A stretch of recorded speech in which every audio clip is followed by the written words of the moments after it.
Hello everyone, welcome back to my YouTube channel. तो आज मैं लाई हूँ सभी के लिए एक इम्पॉर्टेंट वीडियो। यहाँ पर हम करने वाले हैं आज नेक्स्ट चैप्टर केमिस्ट्री 133 का। उसके बाद हम स्टार्ट करने वाले हैं इसके बाद दूसरा कोड, जो मैं इसके बाद केमिस्ट्री का ही कराने वाली हूँ, जो आपका 135 होने वाला है। स्ट्रेटजीज़ वीडियो में ला नहीं पाई थी, तो मैं होपफुली कल आपके पास अपलोड कर दूँ। जिसके अलावा हम प्लान शेयर करेंगे कि आपके 2 मंथ्स में कौन कौन से कोड होने वाले। अगर किसी को उसमें से कोई कोड नहीं करवाना है तो वो मुझे बता देना कमेंट्स में, ठीक है। तो हम यहाँ पे स्टार्ट कर लेते हैं। मैं आपका 2 मंथ्स का एक साथ ही प्लानर दे दूँगी, अगस्त सितंबर का, ठीक है। यानी अगस्त चला गया, सितंबर और अक्टूबर का। उसके बाद हम इंपॉर्टेंट क्वेश्चन की सीरीज़ करेंगे। उसके साथ साथ पीवाईक्यू विद सॉल्यूशन भी करेंगे। पीवाईक्यू विद सॉल्यूशन, जहाँ पर मैं आपका सॉल्यूशन के साथ लाने वाली हूँ कि आपको सॉल्यूशन किस तरीके से लिखना है, डिस्कस भी करेंगे और सॉल्यूशन भी मैं प्रोवाइड कराऊंगी आपको, ठीक है। तो वो भी हम स्टार्ट करेंगे। तो उससे पहले क्या है कि यूनिट वाइज आपका एक बार कंप्लीट हो जाए, उसके बाद पीवाईक्यू सॉल्यूशन के साथ और इंपॉर्टेंट क्वेश्चन विद सॉल्यूशन आपका ये भी होता रहे। इसके लिए जो भी इंपॉर्टेंट अपडेट, जो भी चीज़ें होंगी आपकी, वो हमारे टेलीग्राम चैनल से आप ज्वाइन हो जाइए, ठीक है, जो डिस्क्रिप्शन में आपको गिवन है।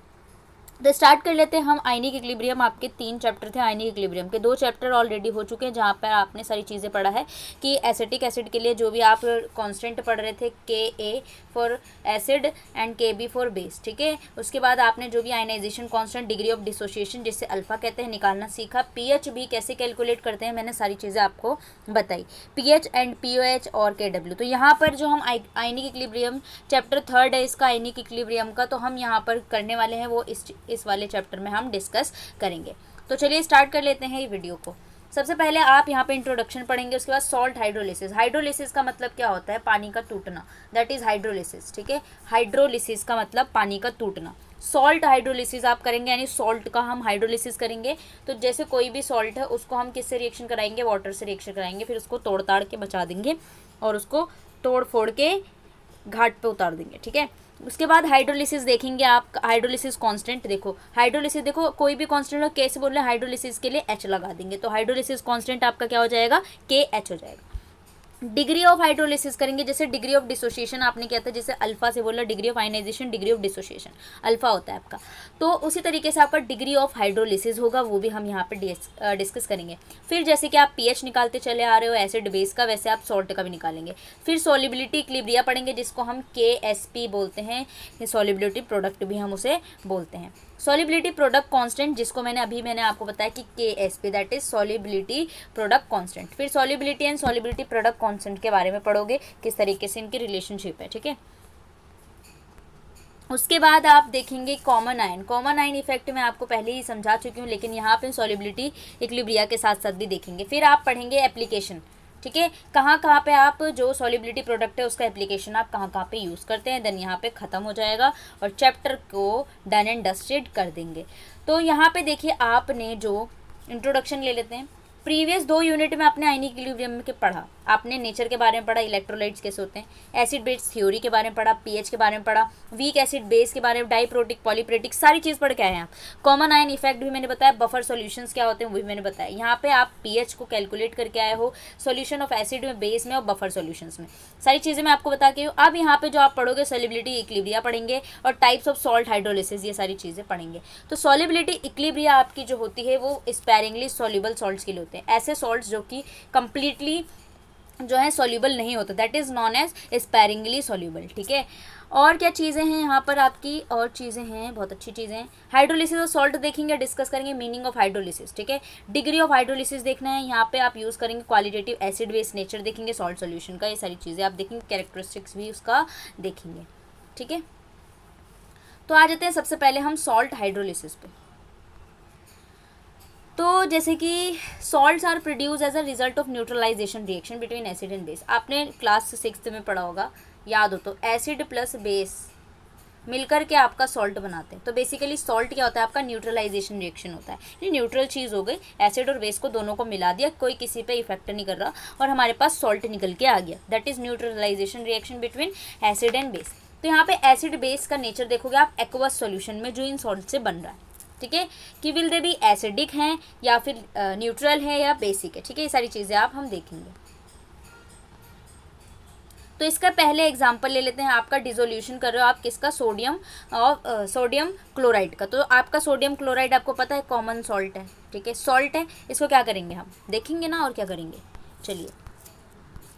तो on dissolving sodium chloride in water, मैंने बताया था हाइड्रोलिसिस का मतलब क्या है, कोई भी सॉल्ट अगर हम ले रहे हैं तो उसको वाटर से रिएक्ट करेंगे, तो वाटर से रिएक्ट कराएंगे, इसका मतलब यहीं पे कि सोडियम क्लोराइड को लिए हमने पानी में, वाटर मॉलिक्यूल हाइड्रेट करते हैं आयन को लेटिस में, ठीक है, सॉल्ट में एनर्जी रिलीज होती है in the process of, ion dissociate होते हैं लेटिस से और इस सोल्यूशन में रिलीज करते हैं। तो ओवरऑल जो रिएक्शन आपकी बनेगी वो NaCl आपका सॉलिड है, वाटर से आपने क्या किया, रिएक्ट कराया, दैट इज लिक्विड, फिर आपका बना Na+ और Cl-, राइट, ये बना। अब यहाँ पे जो Na+ Cl- है do not react with water and move freely in solution, ये वाटर से रिएक्ट नहीं करते और ये क्या करते हैं, मूव फ्रीली आपके सॉल्यूशन में जो है वो घूमते रहते हैं, ठीक है, दैट्स आयंस, जो आयन है। तो अगर Na+ को मैंने वाटर से कराऊंगी दोबारा से तो ये रिएक्शन नहीं देगा, क्लोरीन को भी कराऊंगी तो ये रिएक्शन नहीं देगा। Let's why don't these ion react with water, क्यों नहीं रिएक्ट करते, you will recall ionization of hydrochloric acid, hydrochloric का आयनाइजेशन देखो आप, ठीक है, HCl, ठीक है, इसमें वाटर से रिएक्शन कराई थी, H3O और Cl- हुआ था।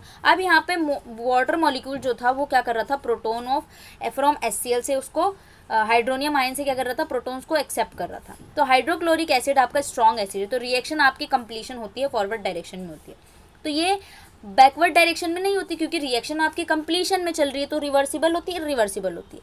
अगर आपकी रिएक्शन कंप्लीशन में गई तो आपकी इरिवर्सिबल रिएक्शन होती है, यहाँ पे कोई भी बैकवर्ड रिएक्शन नहीं होती, कंप्लीटली आपका HCl इसमें टूट चुका है। तो यहाँ पे इस रिएक्शन में आपके दो बेसिस हैं, वाटर एंड क्लोरीन आयंस। तो reaction does not go in backward direction, बिल्कुल नहीं होगा। तो क्लोराइड आयन जो है वो आपका हाइड्रोजन को HCl से, हाइड्रोजन से एक्सेप्ट करके HCl नहीं बनाते। तो we can say that chlorine जो है वो आपका स्ट्रॉन्ग एसिड का एनाइन है, मच वीकर इज बेस, और वाटर आपका जो होता है वो रिएक्ट नहीं करता है, ये एक्सप्लेन करता है आपका। सिमिलरली आयनाइजेशन ऑफ NaOH के बारे में हम बात करेंगे। देखो हम जो KSP की बात करेंगे वो आपका स्पैरिंगली सॉल्यूबल के लिए बात करेंगे, ठीक है, स्पैरिंगली सॉल्यूबल के लिए कैसे बात करेंगे, जो कि कम्प्लीटली सॉल्यूबल नहीं होता है एक्वस सॉल्यूशन में, ठीक है। अब यहाँ पे NaOH ले लिया वाटर, और इसमें से जब हमने इसको हाइड्रोलिसिस किया तो आपको पता है कि Na+ निकलेगा, OH- निकलेगा, ठीक है। तो here again the reaction goes to completion the forward direction, यहाँ पे भी कंप्लीशन होगी। तो इसका मतलब सोडियम आयंस में कैटायन है आपका स्ट्रॉन्ग बेस का, जो सोडियम है वो स्ट्रॉन्ग बेस का क्या है, कैटायन है, are much weaker than in acid. तो ये एसिड से वीक है इसलिए वाटर इससे रिएक्ट नहीं करेगा। तो Na+ और Cl- जो होंगे ना वो रिएक्ट नहीं करते हैं वाटर सॉल्यूशन, ये न्यूट्रल होता है, और equal number of hydronium ion and hydroxide ion जो होते हैं ऑटो प्रोटोलिसिस ऑफ वाटर से बनाते हैं। तो ऐसे सॉल्ट्स को हम न्यूट्रल सॉल्ट्स कहते हैं, जहाँ पे कंप्लीशन रहता है। और Na+ जो है वो आपका क्या है, स्ट्रॉन्ग बेस है, स्ट्रॉन्ग बेस का स्ट्रॉन्ग बेस जो है उसका कैटायन है, राइट। तो यहाँ पे जो अमाउंट होगा दोनों को बराबर होगा, इस वजह से क्या होगा, ऑटो प्रोटोलिसिस हो जाएगी वाटर की। तो वाटर यहाँ पे रिएक्ट नहीं करेगा, खुद से उसकी प्रोटोलिसिस हो जाएगी, उसके प्रोटॉन खुद से टूट जाएंगे। तो इसीलिए ये मॉलिक्यूल आपका न्यूट्रल मॉलिक्यूल कहलाता है। अब अगर आप डिसोल्यूशन कराते हैं किसका, सोडियम एसीटेट का, ये आपका सोडियम एसीटेट क्या है, सॉल्ट है, जैसे कि हम पीछे पढ़ के हैं, वाटर से रिएक्ट करें, Na+ और एसीटेट आयन छोड़ा, ठीक है, ये आयन्स बन रहे हैं आपके विद वाटर RS अंडर। अब देखो पानी के साथ ये रिएक्ट करेंगे या नहीं करेंगे, आप देखिए Na+ आपका वही है सेम, Na+ आपका एक्वस मीडियम में है, ठीक है, वाटर से रिएक्ट कराओगे तो नहीं करेगा।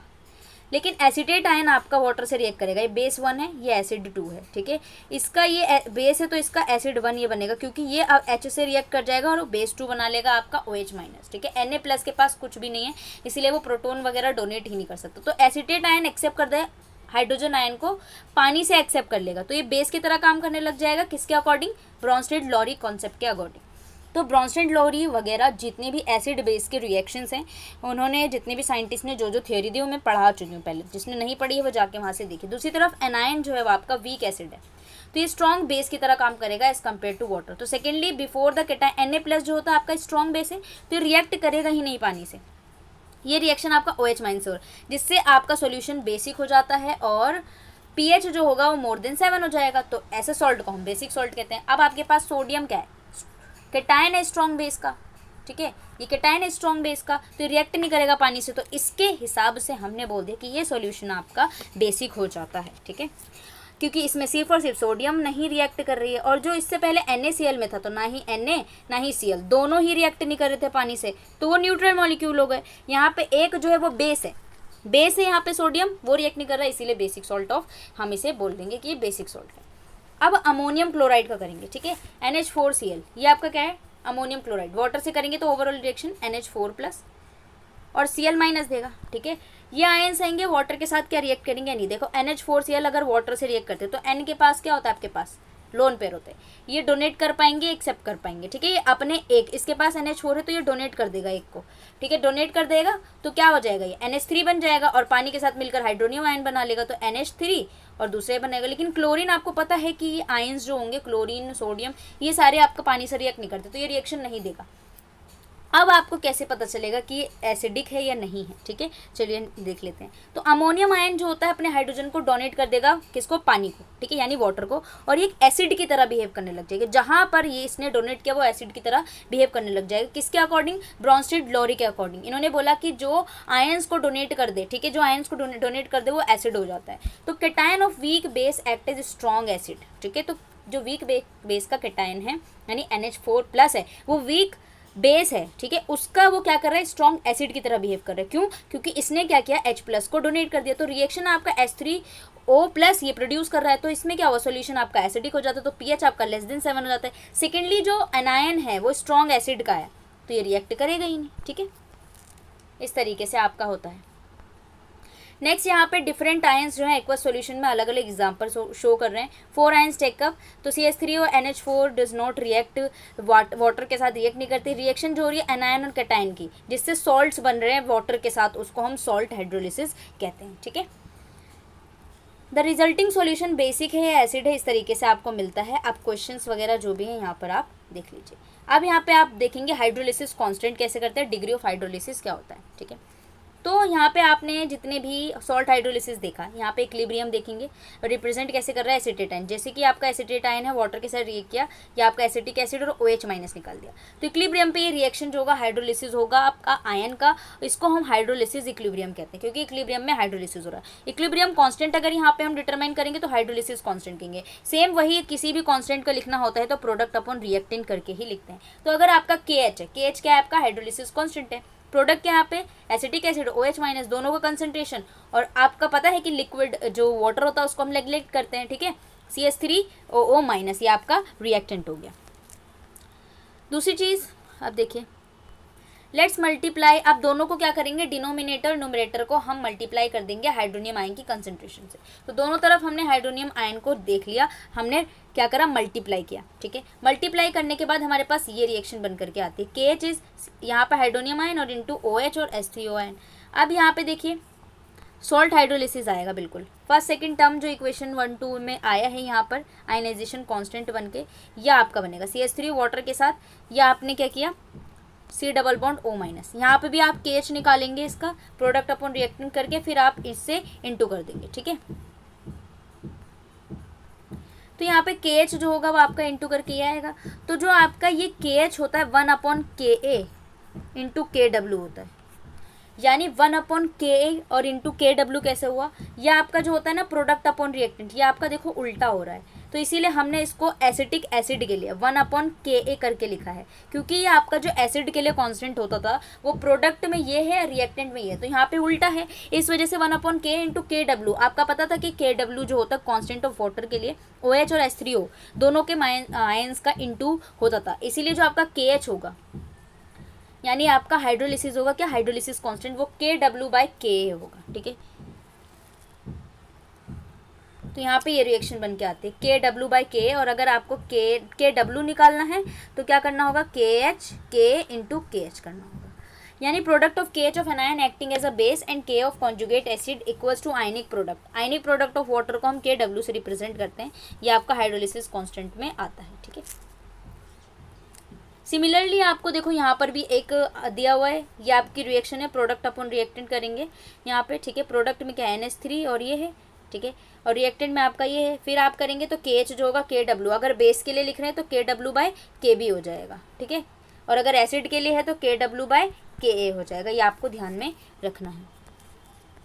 डिग्री ऑफ हाइड्रोलिसिस कैसे करेंगे आप देखिए, आपको पता है डिग्री ऑफ हाइड्रोलिसिस के लिए आपका जो होता था इनिशियल कंसंट्रेशन लेते थे फाइनल, तो जैसे आपका ये A जो है वो आपका एसिड के लिए C अल्फा होता था, ठीक है, जब आपका आयनाइजेशन हो रहा है। तो यहाँ पे देखिए ए माइनस से ये चीज़ें बनने, इनिशियल में सी होता था, ये 0 0 होता था, ये minus C alpha C alpha C alpha, ये C alpha 1 minus alpha, same जो मैं पीछे करा के आई हूँ बिल्कुल सेम वही है। तो आपका के एच जो हाइड्रोलिसिस कांस्टेंट लिखेंगे आप वही प्रोडक्ट अपॉन रिएक्टेंट करके लिखेंगे, C alpha square upon 1 minus alpha, जैसे आप लिख रहे थे सेम टू सेम, ठीक है। तो यहाँ पे जो आपका हाइड्रोलिसिस करके आता है वो देखो, अब उसका डिनोमिनेटर को हमारे पास ए जो होता है स्मॉल होता है 1 से, तो मैंने कल भी आपको बताया था कि अल्फा जो होगा वो क्या हो जाता है के एच अपॉन सी, ठीक है, अल्फा आएगा ये।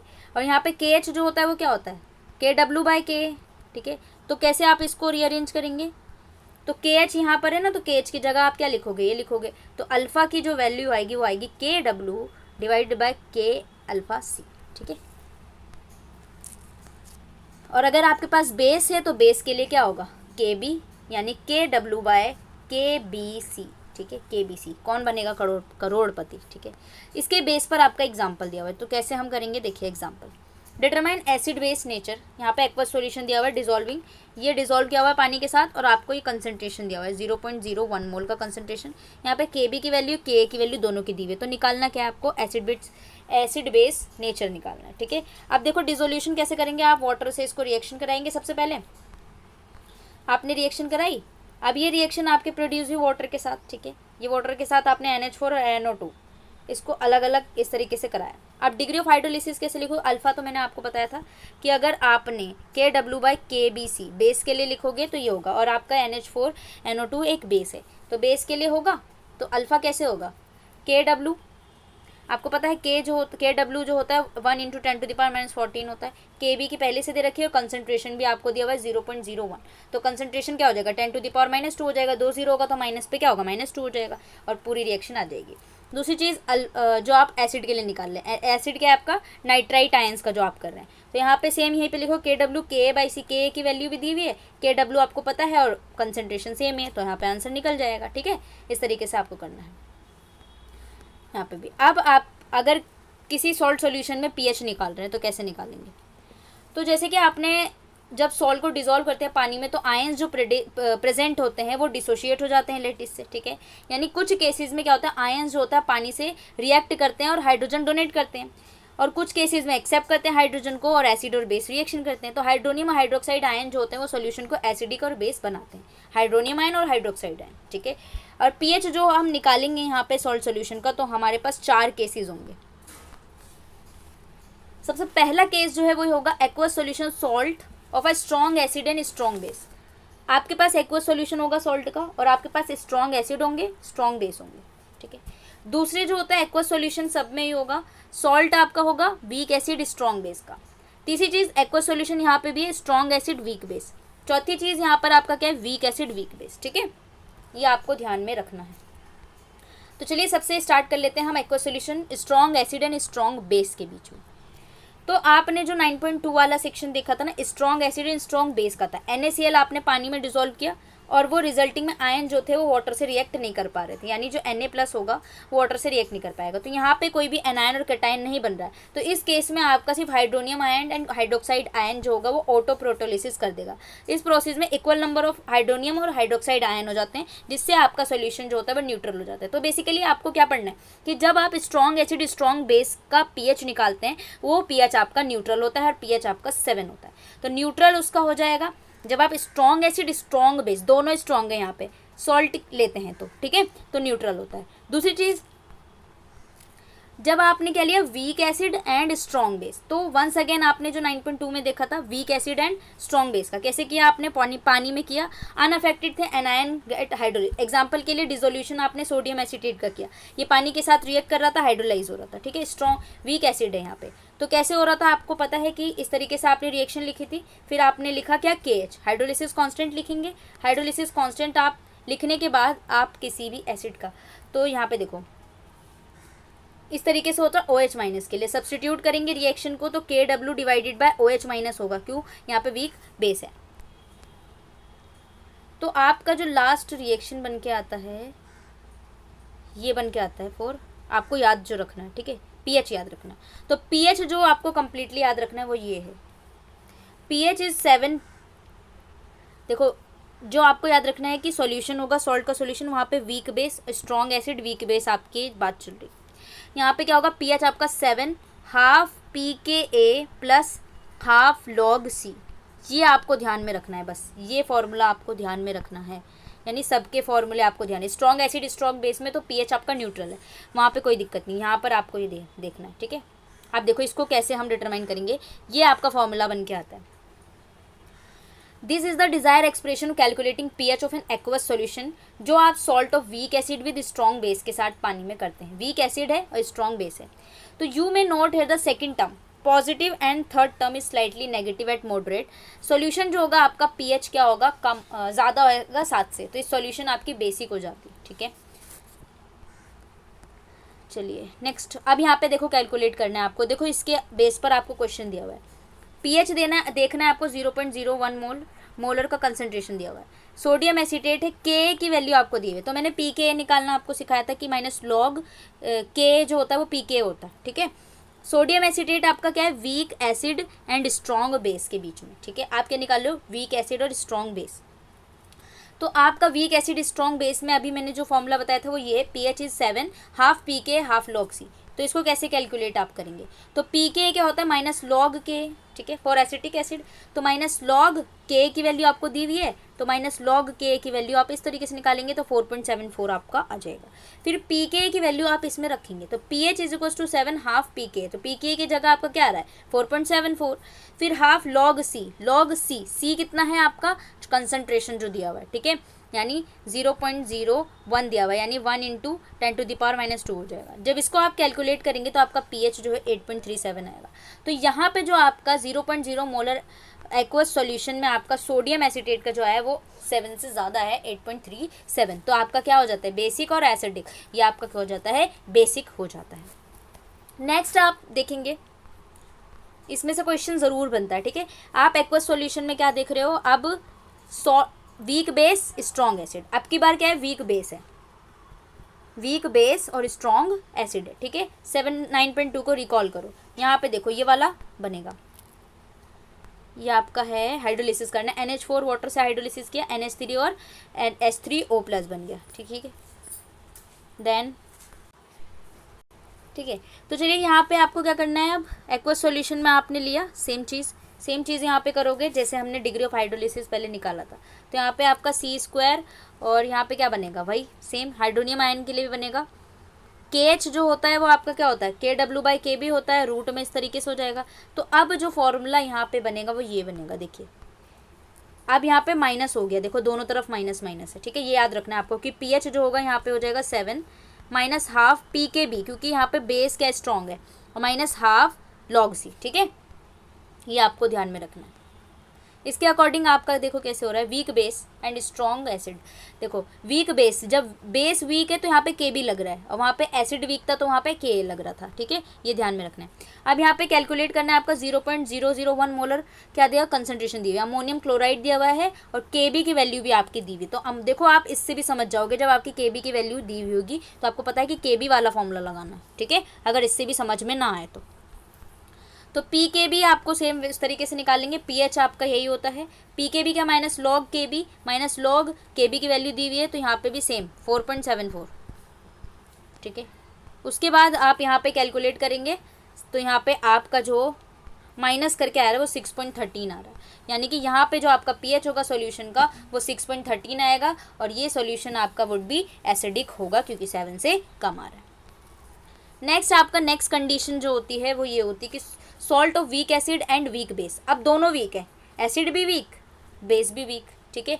अब इसके अकॉर्डिंग हमने क्या किया, Ba वाटर B+A-, ठीक है। यहाँ पे बेस और एसिड दोनों जो होंगे वो हाइड्रोलाइज होकर के आ रहे हैं। जब दोनों हाइड्रोलाइज होकर के आते हैं तो यहाँ पे देखो 7 half pK minus half pKb होता है। pKa जो होगा वो pKb के बराबर हो जाता है, तो हम इसको न्यूट्रल कंसिडर कर देते हैं। यहाँ पे देखो आ जाओ, ये वाला क्वेश्चन करते हैं, ठीक है। यहाँ पे KB भी दिया हुआ है और Ka भी दिया हुआ है, तो आप PK भी निकाल लेंगे दोनों का, और फिर pH इस तरीके से कैलकुलेट कर लेंगे। देखो pK कैसे, माइनस log Ka, और इस तरीके से आप 3.35 निकल गया। pKb आपका क्या है, माइनस log KB, तो यहाँ पे 4.74 निकल गया। दोनों को कैलकुलेट करेंगे तो यहाँ पे ये आएगा 6.31। तो यहाँ पर जो आपका ये pH आएगा 0.01 मोलर एक्वस के लिए वो 6.31 आ रहा है, ठीक है। अब आपको पढ़ना है KSP, जिसे सॉल्युबिलिटी इक्विलिब्रिया पढ़ते हैं, और उसके जो कांस्टेंट को हम KSP बोलते हैं, राइट। अब यहाँ पे the amount of solute dissolve in 100, आप देखो 100 सेंटीमीटर क्यूब में सॉल्वेंट में आपका कितने अमाउंट ऑफ सॉल्यूट डिजॉल्व हो रहा है, उसको हम सॉल्युबिलिटी कह रहे हैं, यानी सॉल्यूबल हो रहा है। 100 सेंटीमीटर क्यूब सॉल्वेंट में आपका कितने अमाउंट ऑफ सॉल्यूट डिजॉल्व होता है, that condition is known as solubility. Ionic solute जो होंगे वो डिफरेंट सॉल्युबिलिटी के, एग्जांपल के लिए NaF की जो होंगी डिफरेंट सॉल्युबिलिटी, सबकी अलग अलग सॉल्युबिलिटी होती है। तो इसके अकॉर्डिंग आप जो निकालेंगे, एक चीज़ है जो मैंने बताया था आपको कि जो इक्विलिब्रिया होता है इस सॉल्यूशन का, वो स्पैरिंगली सॉल्युबल सॉल्यूशन के लिए होते हैं, यानी कि ऐसे सॉल्यूशन जो कम्प्लीटली डिजॉल्व नहीं होते। सॉल्युबिलिटी प्रोडक्ट कैसे आप निकालेंगे, तो ये आप देख रहे हो MX टाइप का कोई, MX का मतलब M मतलब कोई भी मेटल, X मतलब कुछ भी X टाइप का कोई एक्वस सॉल्यूशन में दिया हुआ है। तो इस तरीके से आपका जो एनायन होता है MX अगर वाटर से हाइड्रोलिसिस की तो M+ और X- में टूटेगा। तो जो यहाँ पे कॉरस्पॉन्डिंग इक्विलिब्रिया कांस्टेंट लगेगा वो MX लगेगा, यानी सिर्फ और सिर्फ प्रोडक्ट कंसिडर करते हैं, क्योंकि ये आपका क्या है, पहले से सॉलिड है, ठीक है। तो यहाँ पर जो आपका K आ रहा है वो यहाँ पे सिर्फ और सिर्फ प्रोडक्ट का क्यों आ रहा है, क्योंकि आपका जो रिएक्टेंट है वो सॉलिड है। हम हमेशा एक्वस वाली चीज़ों को ही कंसिडर करते हैं, तो इसलिए लिक्विड वाला भी जाएगा और एक्वस में दोनों है, इसीलिए KSP में जो आपका आएगा उसको K को M+ और X- की कंसनट्रेशन दोनों आएगी। प्रोडक्ट अपन रिएक्टेंट इस बार नहीं है, सिर्फ और सिर्फ प्रोडक्ट है, ठीक है। और इसमें जो कांस्टेंट बनता है हम उसको बोलते हैं सॉल्युबिलिटी प्रोडक्ट कांस्टेंट, और सॉल्युबिलिटी प्रोडक्ट भी बोलते हैं, जिसे हम डिटरमाइन करते हैं KSP से, ठीक है। अब यहाँ पे KSP देखो, KSP कुछ की वैल्यू दी हुई है, देखो इसके एग्जांपल ले लेते हैं हम। सॉल्युबिलिटी आपको KSP लिखना है, ठीक है। चलिए यहाँ पे फॉलोइंग स्पेरिंगली सॉल्युबल सॉल्ट हैं, ऐसे सॉल्ट जो कि कम्प्लीटली डिसोशिएट नहीं हुए। तो यहाँ पे आपको क्या करना है, कैलकुलेट करना है सॉल्युबिलिटी इक्विलिब्रियम, ठीक है। KSP का एक्सप्रेशन देखो, बहुत तो कैसे कैलकुलेट करना है, बहुत इजी है। जैसे कि मैंने बताया था KSP आपको इसमें सबसे पहले आपको ऐसा क्वेश्चन आएगा तो बहुत ज़्यादा आसान होता है, जिसको आता है वो तो आराम से कर देगा। तो पहले आप इसको डिसोशिएट करेंगे, तो AgCl को पहले हाइड्रोलिसिस करेंगे, H2 से Ag+ और Cl- निकलेगा। अब KSP जो लिखेंगे आपका ये सॉलिड नेग्लेक्ट, ये भी नेग्लेक्ट, तो क्या बनेगा, सिर्फ और सिर्फ प्रोडक्ट का कंसनट्रेशन। तो Ag+ है उसकी कंसनट्रेशन और Cl- की कंसनट्रेशन, पहला क्वेश्चन डन। दूसरा MgF2, तो Mg+ और आपका क्या निकलेगा 2F- Mg2+, क्योंकि इसमें आयंस जो होते हैं आपके 2+ वाले होते हैं। 2F- जो होता है वो आपका 2F- यहाँ पे निकल रहा है, क्योंकि यहाँ पे देखो F2 है, तो आपको डिसोशिएट करना आना चाहिए। तो यहाँ पे देखो Mg2+ की कंसनट्रेशन और F- की पावर 2, क्योंकि इसके पास आगे 2 लगा हुआ था, तो वो पावर की कंसनट्रेशन चढ़ जाएगी। पहले भी कई सारी वीडियो में मैंने आपको बताया है, केमिकल इक्विलिब्रियम में भी। उसके बाद नेक्स्ट वाला देखो CaC2O4, इसको आप कैसे कैलकुलेट करेंगे, Ca2+ और C2O4 2- निकलेगा, इसकी कंसनट्रेशन KSP होगी, प्रोडक्ट की कंसनट्रेशन KSP होगी, इस तरीके से आपको निकालनी है वहाँ पे। उसके बाद आप देखोगे सॉल्युबिलिटी प्रोडक्ट कांस्टेंट, किस तरीके से आप इसकी वैल्यू कैलकुलेट करेंगे और सॉल्युबिलिटी क्या होती है, वो सारी चीज़ें यहाँ पे देखेंगे। तो यहाँ पे देखो सेम वही है, KSP क्या होता है, आपकी रिएक्शन होगी, और Ag+ और Cl- की कंसनट्रेशन आपका KSP का एक्सप्रेशन होता है। तो अगर यहाँ पे देखिए आप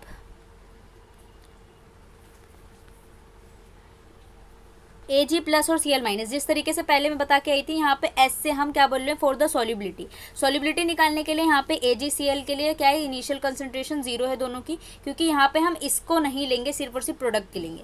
और यहाँ पे भी इसका चेंज जो आ रहा है डिसोसिएशन करने के बाद, इसका S इसका S, इक्विलिब्रियम पे भी S है, तो आपका KSP क्या होगा, Ag+ और Cl- की कंसनट्रेशन होगी, ठीक है। तो इसकी Ag+ और Cl- की कंसनट्रेशन ही तो बनेगी आपकी Ag+ और Cl-, तो Ag+ की भी ऐसे, इसकी भी ऐसे, तो आपका KSP क्या होगा, S² आ जाएगा, ठीक है। अब यहाँ पे देखो इसके अकॉर्डिंग आपको क्वेश्चन दिया, मैं सारे एग्जाम्पल सॉल्व करा रही हूँ, ठीक है। तो यहाँ पे सिल्वर क्लोराइड स्पेरिंगली सॉल्युबल है, सिल्वर क्लोराइड क्या होता है आपका AgCl। अब यहाँ पे सॉल्युबिलिटी जो दी हुई है वो आपकी 1.82 10⁻⁴ ग्राम दी हुई है। आपको वैल्यू निकालने KSP कैसे करोगे आप, ठीक है। यहाँ पे देखो सबसे पहले आप इसको डिसोशिएट कर लेंगे, सॉल्युबिलिटी किस तरीके से निकालोगे, Ag+ और Cl- निकलेगा, 2 निकलेगा, फिर आप उसकी कंसनट्रेशन लिखेंगे। तो यहाँ पे गिवन है आपका सॉल्युबिलिटी पर 1000, इसमें इतने ग्राम आपका गिवन है, सॉल्युबिलिटी दिया हुआ है। तो यहाँ पे जब आप इसको 10⁻³ सेंटीमीटर क्यूब में निकालेंगे, चेंज करना होगा आपको, तो इस तरीके से आएगा 1.82 × 10⁻³ ग्राम, ठीक है। 100 सेंटीमीटर क्यूब में आपको करना होता है। तो सॉल्युबिलिटी आपका क्या हो जाएगा, S इज इक्वल्स टू जितना आपकी सॉल्युबिलिटी होगी आपकी कंसंट्रेशन अपॉन मोलर मास, तो सॉल्युबिलिटी आपकी मोलर जितनी भी दी हुई है उससे आप डिवाइड कर देंगे इस तरीके से। KSP क्या आया था आपका, AgCl का S स्क्वायर आया था, आपके पास S की वैल्यू निकल के आ गई, फिर उसकी स्क्वायर करेंगे KSP आपको मिल जाएगा, ठीक है।